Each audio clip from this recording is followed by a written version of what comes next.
México.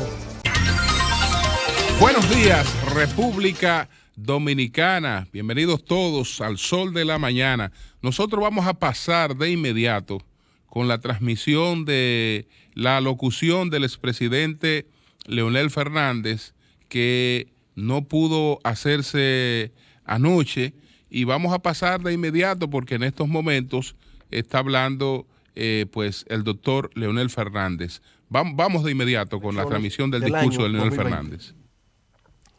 Pero en realidad, las elecciones primarias simultáneas del pasado 6 de octubre adolecieron de notables vulnerabilidades, inocultables deficiencias y sensibles irregularidades que afectaron la integridad del proceso electoral. Según el informe de participación ciudadana, se observaron propuestas de compra generalizada de cédulas en el 30% de los recintos. Pero además de compra masiva de cédulas, hubo un desconocimiento del proceso de votación de parte del 27% de los electores, equivalente a más de 600,000 votos. Eso revela de manera preocupante la falta de capacitación de la ciudadanía acerca del nuevo mecanismo de votación. Para el 4.5% de los votantes, es decir, para más de 100,000 personas, las pantallas de las máquinas de votación no permitieron la correcta selección de los candidatos. Eso, naturalmente, arroja serias dudas sobre la integridad y eficacia del sistema automatizado de votación. Según el mismo informe de participación ciudadana, 4.8% de los comprobantes de votación no coincidían con los candidatos seleccionados por los votantes. Eso representó el equivalente a cerca de 110,000 electores. Habría que preguntarse, ¿por qué el funcionamiento de las pantallas de las máquinas de votación no permitieron la correcta selección de los candidatos? ¿Acaso alguien en la Junta Central Electoral se ha preocupado por investigar las causas de esa grave revelación? Hasta donde conocemos, no ha habido información alguna por parte del órgano electoral de que haya esclarecido tan sombría situación. Pero, por otro lado, ¿por qué no coincidían los comprobantes de votación con los candidatos seleccionados por los votantes? ¿Acaso no hubo ahí una manipulación en el sistema de votación? Si fue así, lo ha investigado la Junta Central Electoral. Si lo ha investigado, ¿por qué no lo informa? Y si no lo ha investigado, ¿por qué no lo ha hecho? En todo caso, de las cifras previamente señaladas, estamos hablando del 36% de los votantes, o lo que es igual a más de 800,000 electores. La magnitud, gravedad e impacto de esa información publicada por participación ciudadana es de tal grado que por sí misma resulta suficiente para ocasionar la nulidad de las primarias electorales celebradas el pasado 6 de octubre.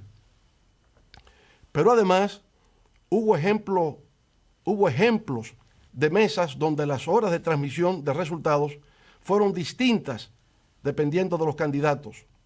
Anomalías en flujo y comportamiento en transmisión de data a partir de las 4 de la tarde y transmisiones manipuladas de las cuales haremos referencia más adelante.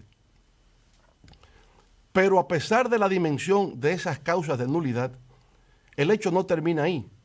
Solo el 52% de las mesas de votación cerró a la hora prevista, es decir, a las 4 de la tarde. En las restantes se continuó votando hasta altas horas de la noche. La Junta Central Electoral, sin embargo, de manera irregular, dio a conocer al mismo tiempo los resultados de las mesas que ya habían cerrado, situación que no ocurre en ningún lugar del mundo. Pero hay un hecho que ha llamado poderosamente la atención de los analistas.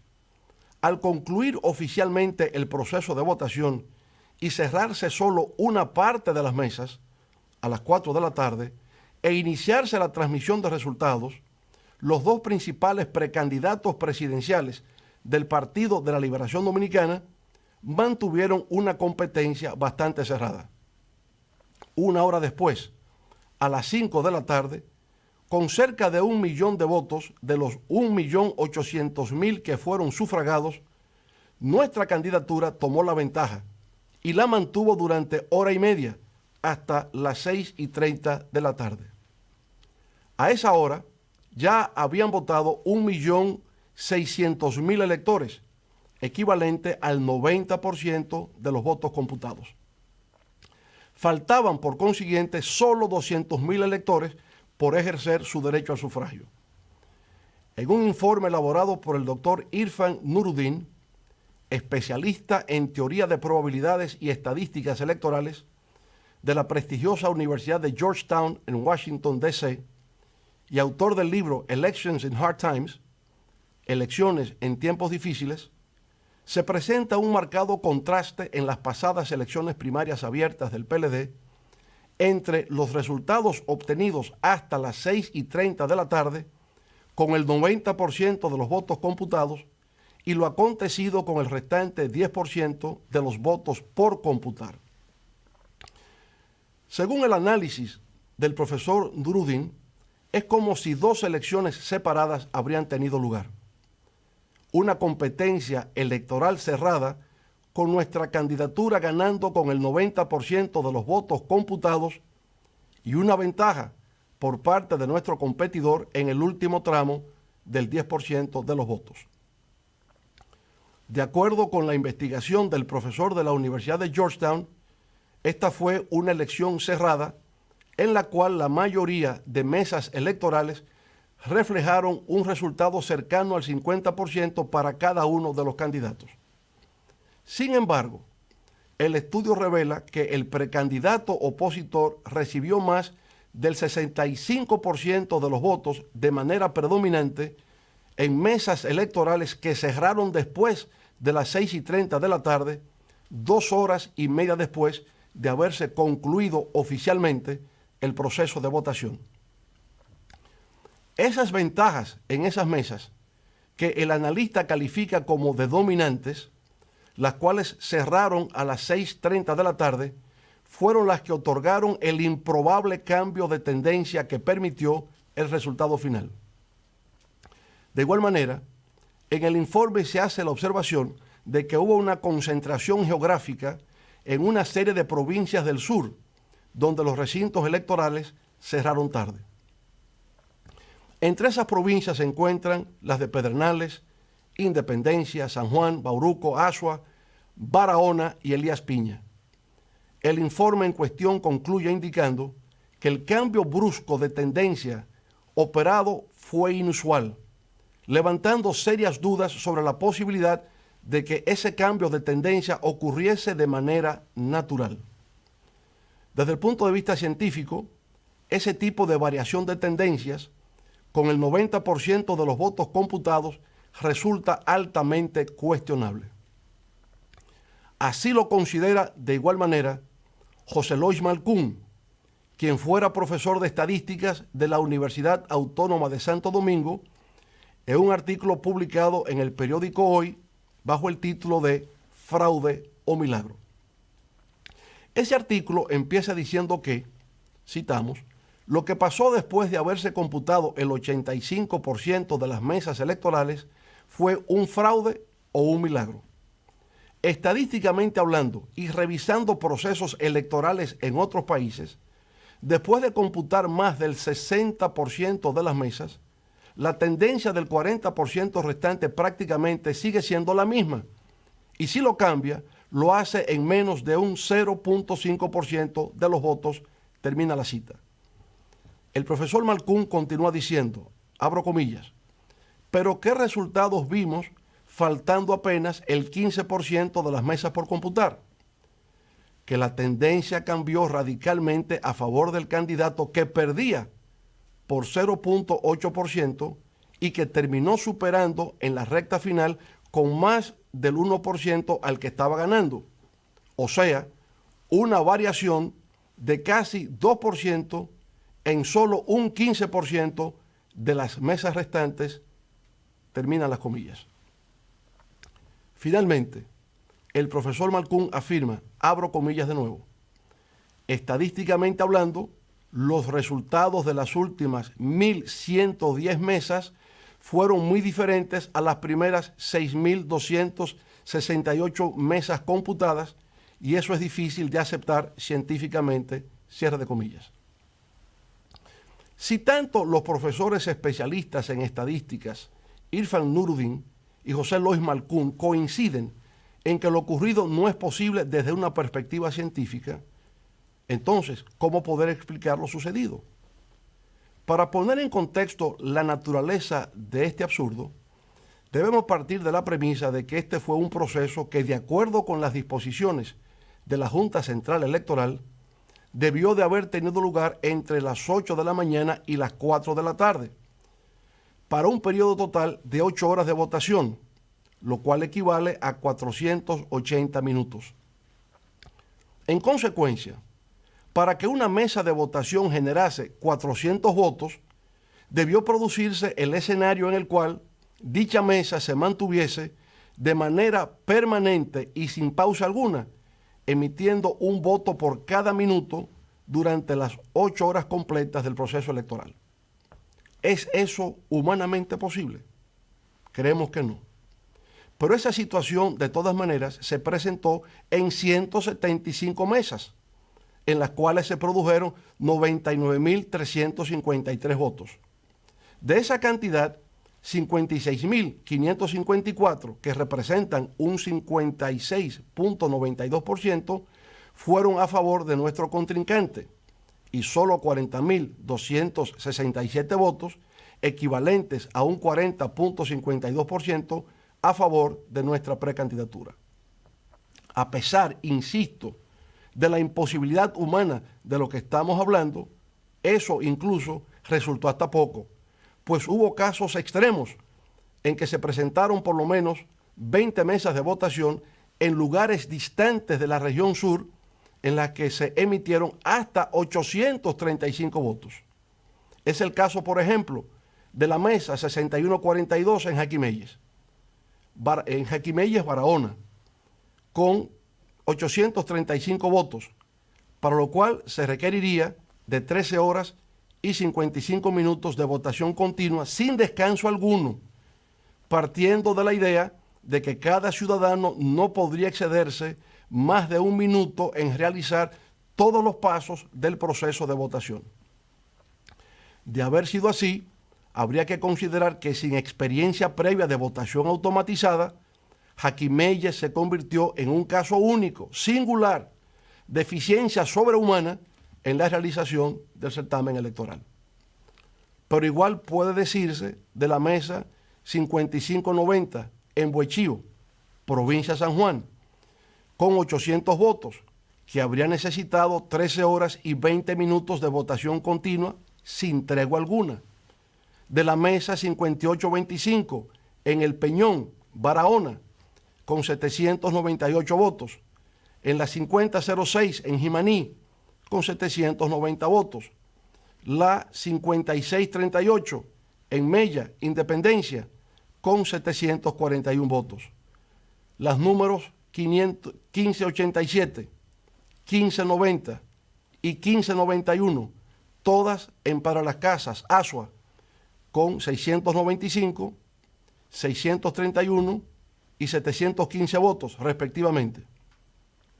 Llama la atención de que, a pesar de que el promedio de votación a nivel nacional solo alcanzó el 25%, en estas regiones del sur, de manera extraña y sospechosa, se colocó por encima del 70%. A esto habría que añadir que la mayor parte de esa votación se produjo desde las 6:30 de la tarde hasta cerca de las 2 de la madrugada del día siguiente, cuando el proceso de votación se había cerrado desde las 4 de la tarde. ¿Cómo es posible que un proceso electoral que debió durar 8 horas presente este absurdo? Resulta razonable inferir que al momento del cierre de la votación se permitiera votar a los ciudadanos que se encontraban en fila. Sin embargo, no resulta comprensible que todavía a las 7 de la noche, 3 horas después de concluidas las votaciones, hubiese más de 700 mesas abiertas, la gran mayoría de ellas ubicadas en zonas remotas de la región sur del país. Más aún, ¿Cómo puede explicarse que al momento del cierre de votación en esas mesas estuviesen en fila entre 320 a 640 personas?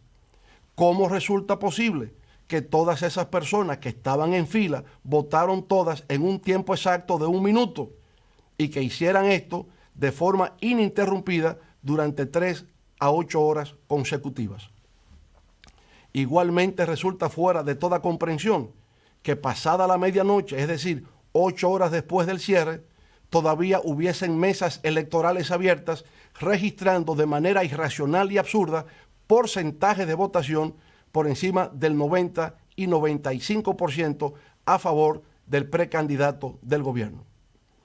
De las 127 mesas con 500 o más votos, el precandidato del gobierno aparece con mayoría en el 70% de las mismas. Sin embargo, en las restantes 7.200 mesas, con menos de 500 votos, solo pudo obtener mayoría en el 45% de las mismas. Siguiendo las tesis de los profesores Nuruddin y Malkoun, ese comportamiento electoral no sigue ningún patrón estadístico y por consiguiente una muestra de que la mayoría de las mesas con más de 500 votos fueron manipuladas. Hasta la fecha, nuestro equipo técnico ha detectado la manipulación de 671 mesas, las cuales representan 707.390 electores. Todos esos son datos adicionales a los de participación ciudadana, para que la Junta Central Electoral hubiese declarado la nulidad a nivel presidencial del pasado certamen de primarias abiertas del Partido de la Liberación Dominicana. Señoras y señores, para la transmisión de los resultados electorales de las 7.372 mesas en las que se ejerció el derecho al voto, la Junta Central Electoral tomó la decisión de utilizar 2 vías o mecanismos de transmisión. Uno era a través de un módem USB grande, es decir, un dispositivo que codifica información para ser transmitidas sobre un medio particular. Ese módem transmitía únicamente la información del boletín cero y la información final, cuando todas las actas de las distintas mesas hubiesen sido generadas. Ese sería llamado fuente U, que fue el que todos debieron de utilizar, al menos que se hubiese presentado problemas de conectividad. En caso de problemas, de manera excepcional, se habría de utilizar una segunda vía de comunicación a través del código QR, que es un código de respuesta rápida que contiene información, la cual puede ser capturada a través de teléfonos móviles y cámaras fotográficas. A través de dicho código, que sería identificado como fuente Q, se escanearían las actas de votación. El 88% de las mesas, unas 6.498, se transmitieron por el sistema de fuente U y las restantes 875, es decir, el 12% de las mismas, equivalentes a 214.563 votos con el sistema de fuente Q. ¿Qué revela esto? Revela que si la fuente Q era para ser utilizada excepcionalmente en caso de dificultades, es evidente que se presentaron incidentes en una mayor cantidad de lo previsto, haciendo más vulnerable el sistema. Las elecciones primarias abiertas del PLD, realizadas el pasado domingo 6 de octubre, implicaron un cambio de mecanismo en el sistema de votación al pasar de un modelo de boleta de papel que se marca manualmente y se deposita en la urna a otro de tipo electrónico o automatizado. Para la realización de este último tipo de votación, una organización de prestigio como Idea Internacional ofrece 11 recomendaciones para la ejecución de una buena práctica que garantice la seguridad, transparencia y confiabilidad de este tipo de sistemas.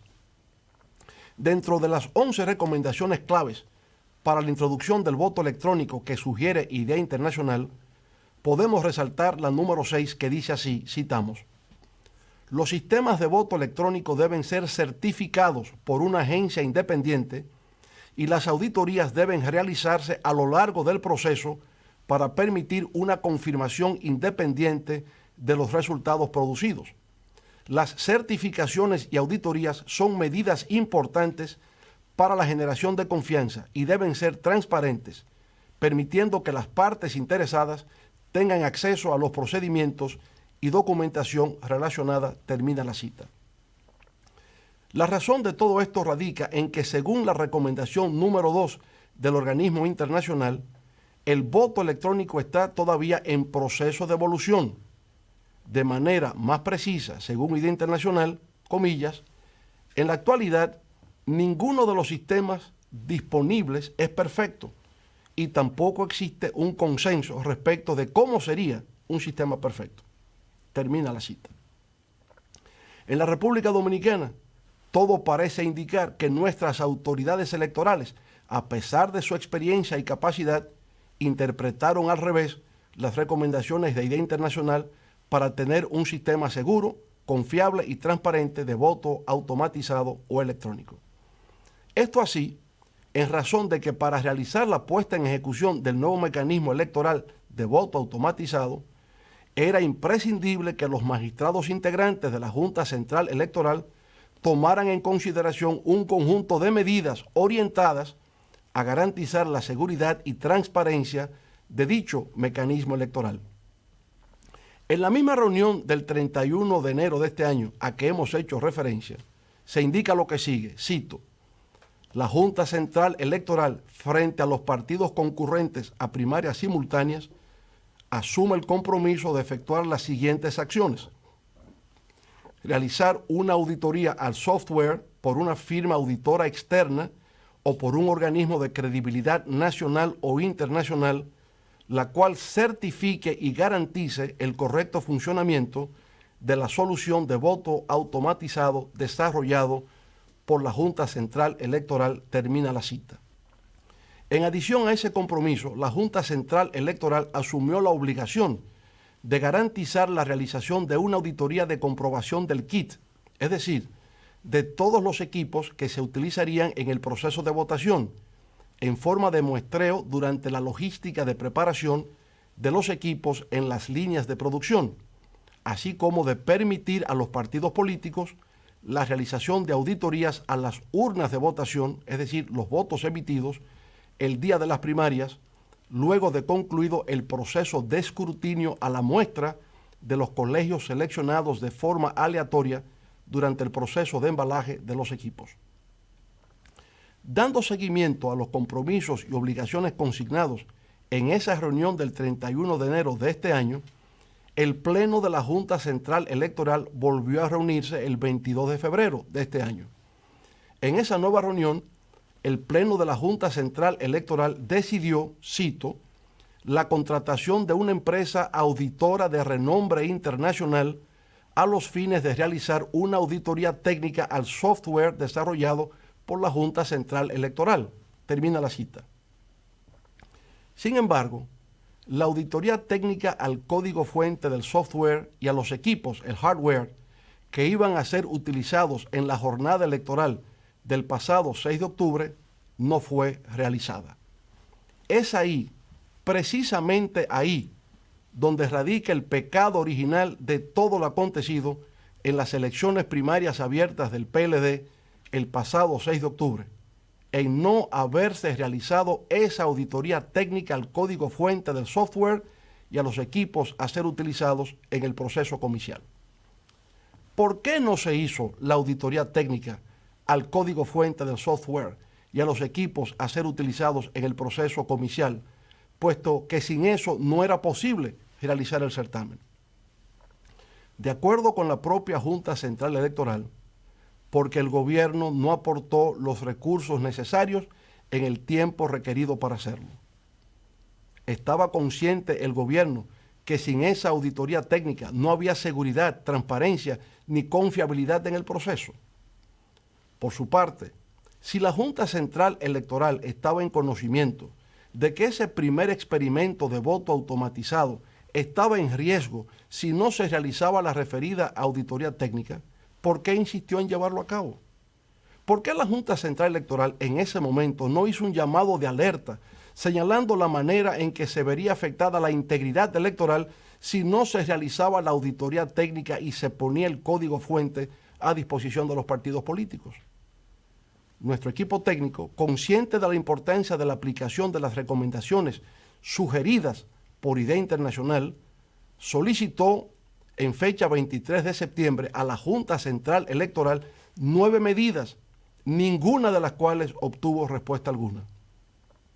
Posteriormente, el alto organismo electoral del país tampoco ofreció ninguna respuesta cuando le inquirimos sobre el paradero de 2.154 equipos que habían sido adquiridos, equivalentes al 20% de la totalidad, pero no tendrían uso en el proceso de las primarias del 6 de octubre.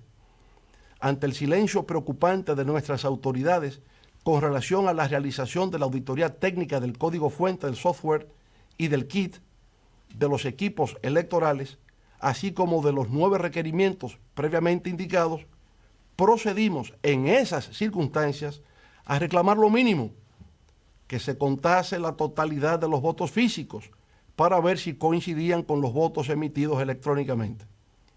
En declaración de prensa, el presidente del órgano electoral rechazó esa medida, indicando que su realización tomaría por lo menos 3 meses, lo cual generaría caos. En su lugar, propuso hacer un conteo aleatorio del 20% de las mesas escrutadas, 10 para el nivel presidencial y la otra parte restante para los demás niveles. Ante nuestra insistencia de que entonces por lo menos se hiciese un cotejo del 50% de los votos, se aumentó a tan solo un 20%. Obviamente, nuestra petición no consistía en un favor que estuviésemos solicitando. Emanaba de la propia legalidad que rige el funcionamiento de la Junta Central Electoral. Era por consiguiente la ley que establecía como obligación para la Junta ordenar el conteo manual de los votos. Sin embargo, se opuso para posteriormente proceder a un conteo que ya no correspondía, porque se había roto la cadena de custodia de la prueba y además porque no es legalmente tarea de la Junta Central Electoral contar los votos emitidos en un proceso electoral. Eso le corresponde a los funcionarios de las mesas electorales y, en su defecto, a los miembros de las juntas municipales. No perdemos de vista que la realización de un proceso electoral por vía del voto electrónico o automatizado es más complejo que simplemente hacer coincidir los votos electrónicos con los votos físicos. Esto así, debido a que las mayores vulnerabilidades del voto electrónico o automatizado están asociadas a la posibilidad de que el programa informático que regula el funcionamiento del sistema de votación sea manipulado con la finalidad de favorecer a un determinado candidato, vulnerando así la voluntad del elector. Del mismo modo, es posible que mediante la introducción de un dispositivo externo, por ejemplo memoria USB, en el equipo de votación, se distorsione el funcionamiento del software o programa informático para producir un resultado distinto al que reflejó la voluntad popular. Igualmente, puede producirse una alteración de la voluntad popular mediante ataques o interferencias en el sistema de transmisión de los datos con la finalidad de distorsionar el acta digital en la que se recoge el resultado final de la votación de una determinada mesa electoral.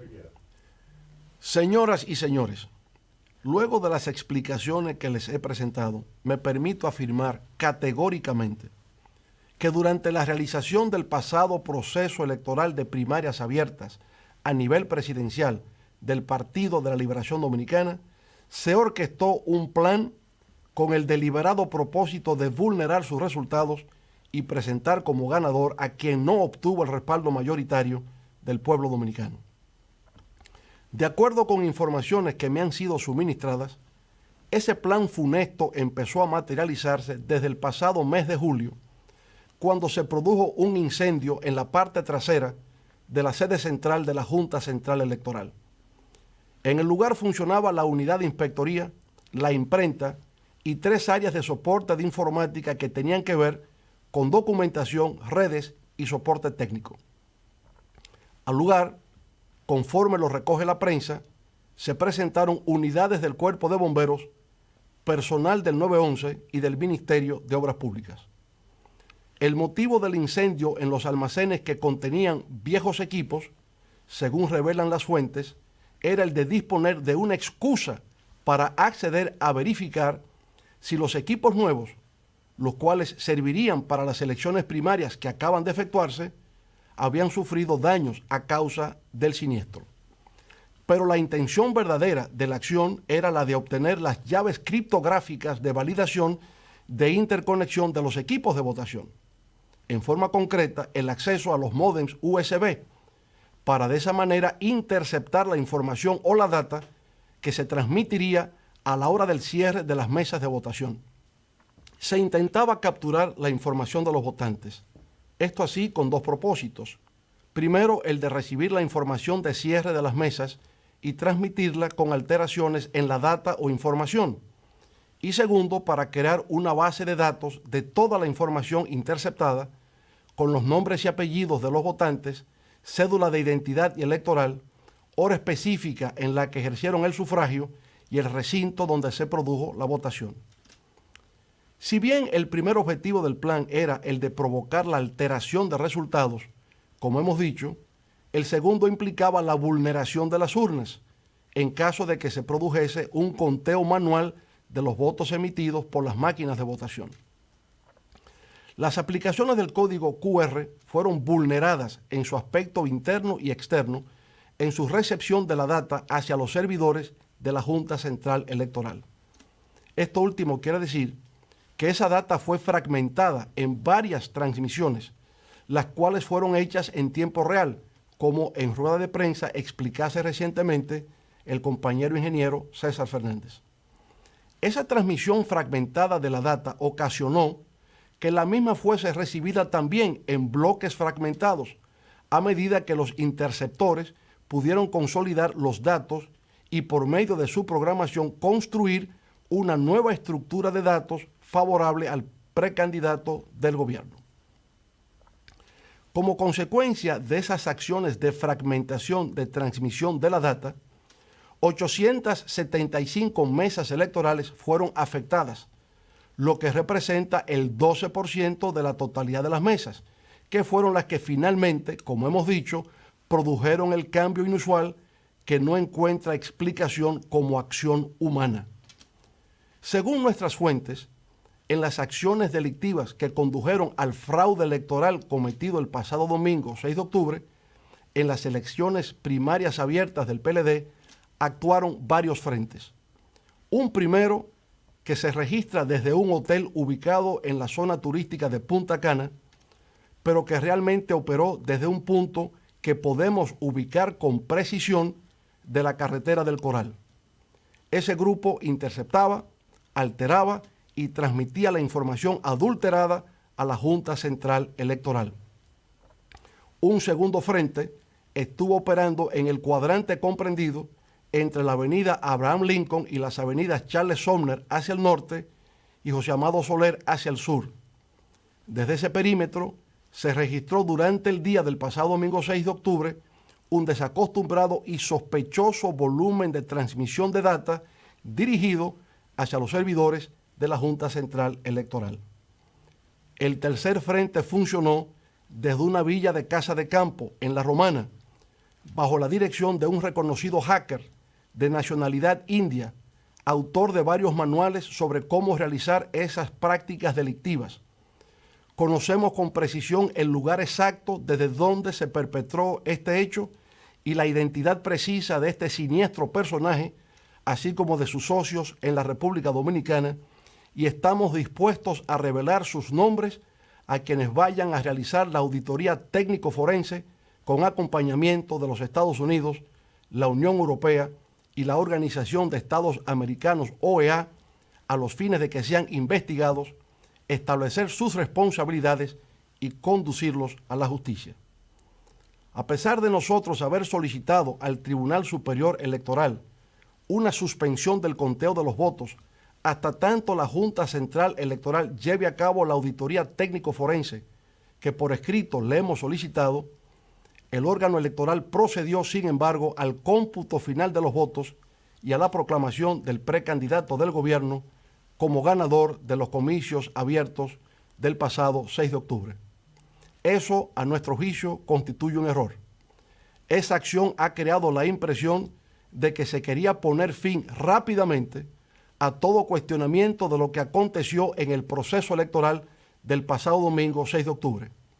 Pero ha sido un error, además, por haberse realizado sin que previamente se haya conocido de la auditoría técnico-forense que hemos solicitado. Ha pasado una semana desde que ese crimen ocurrió.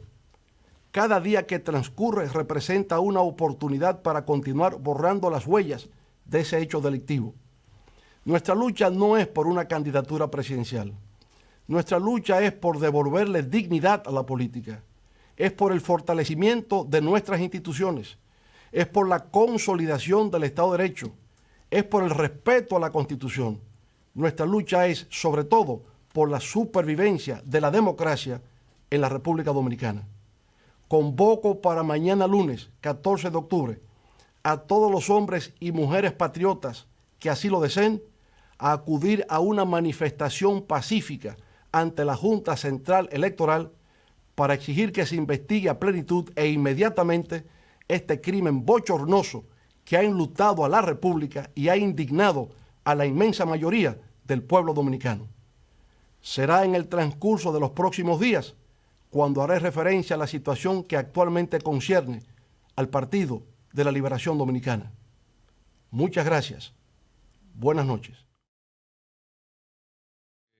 Debió pronunciar anoche y por una serie de razones no se produjo. Esto ha ocurrido en la mañana. Me excuso de manera formal con las personas que tienen el hábito de escuchar nuestros comentarios diariamente.